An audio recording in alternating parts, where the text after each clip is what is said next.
Vote now for my Gundam submission on LEGO ideas, and it can be made into a real LEGO set. Link in the description.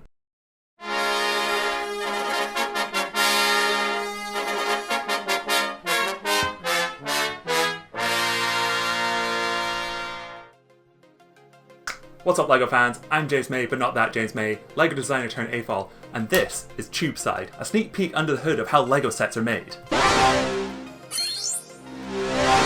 I just realised that with the black jacket I was wearing, I was just kind of blending in with the sofa, so we're going to rock the t-shirt from now on, okay? For this episode, we're going to be looking at a LEGO set that's quite near and dear to my heart, the 31124 Super Robot. Unlike tuk-tuks or typewriters, super robots is something that I do actually know something a little bit about, so naturally I was very excited to work on the project. When I initially got the brief, it was just make a $10 robot. So that could be like a mining robot, or like a space robot, or a robot dog, but you know, deep in my heart, I knew what I had to do. As a 90s-y, early 2000s-y kid, like most people my age, my brain was absolutely rotted by the likes of Power Rangers, Transformers, and Voltron. The Third Dimension. What, does no one else remember that show? Naturally, when I got older, I grew out of such childish things. Instead, had my brain rotted by the likes of Gundam and anything that Studio Trigger makes. As usual, a lot of online research was done to see what design aspects truly distill the essence of a super robot. There's a rich history of big Japanese mechs standing crotch first, and we wanted to capture that dynamism and sense of sheer awesomeness. But like the traditional sense of the word awesome, not like how a hot dog or a meme is awesome. Looking at all these robots I used as inspiration, you might be thinking, James, they all have small, mean-looking faces. Why does the one you have look like a digivolution of Baymax? Well, because this is Created 3-in-1, we don't get any supporting content or TV shows for the story like Ninjago, Friends, City, and Galador. So everything we need to convey about the character is limited to the front of the box. We were adamant this had to be a good guy. He's heroic, he's here to save the day, and that had to be conveyed in the design of the character. Now, Character Design 101 says that if you want to empathize with something, you give it big eyes. So that's exactly what we did. So no matter how beefy he gets, he's still considered a good guy. We also looked at giving him a weapon like a cannon or a sword or a cool axe or something. But again, without a TV show, this could be seen as too aggressive. Maybe he just saves cats from trees. This also gave 100% of the budget towards making sure that the body was like as cool and beefy as possible.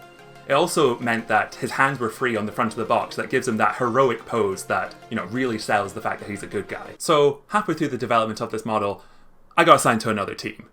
This is something that is fairly common in the LEGO design org, but it was still a bummer because this was a set that I was really enjoying working on. Luckily, my colleague George Gilliatt, the designer of such cool sets as Cyberdrone, Majestic Tiger, and Dobby the House Elf, took over the design of this project. As sad as it was to watch my baby go, I knew it was in capable hands. Being a mech for 6-year-olds, there was a bunch of extra challenges when designing that George and I had to overcome. If there are too many points of articulation, the robot would just crumble in a kid's hands, and it would never look as cool as it does on the box. At the same time, the limited articulation meant that we needed to make sure that the poses it could do looked cool, without the knees bending. Now, if you spin this bad boy around, you can see most of the model sections are built in these nice big plates. These give it a really easy start for young kids, and makes it super stable to play with. The shoulder pads being able to move like this was stolen from a mock I did long ago, where it lets you raise and lower the shoulders without it blocking articulation. The colour scheme was super important to me, again, tying in with it being a good guy. While also, as a result of me being a little bit colourblind, I really wanted it to have bright primary colours to match the inspiration of the super robot genre. It took a lot of convincing to get this, and we explored dozens of different versions with more traditional creator robot colorways, but none of them were quite as satisfying for me. Ultimately, it was George who managed to crack it by getting the colour distribution just right with a nice band of blue across the middle of the model.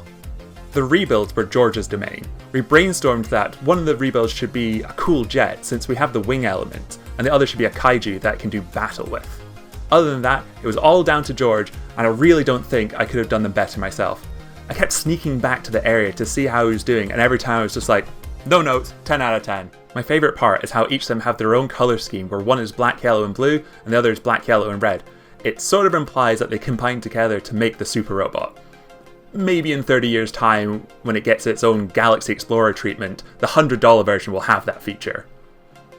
As much as the robot dragon was meant to be evil, I think the final model is kinda cute, and I have one under my monitor as a little desk pet. One thing that's fun to do is to look on Twitter and see how the AFOL community has been inspired by this model to either make it more detailed versions, rebuilds, or upgrading it with weapons. Or knees. This is exactly the kind of thing Creator 3-in-1 is for, to get people to use their LEGO bricks to make something cool and new. Also, check out this amazing art done by other fellow designer Atticus Sy McCarthy. So despite not being there for half the design process, I was so happy with how it turned out. I really don't think it would have been half as good a model if George wasn't there to contribute his own point of view to it. I truly think that the best way that you can make something special is through collaboration. I was going to do the same bit as the Tuk Tuk video, but it is just not sitting on my shoulder. So, there you have it. Another episode of Tubeside. Let me know in the comments if you've got any other questions about the Super Robot, or if you have any preference of what LEGO set I do next. Link below with my full brickography on Brickset.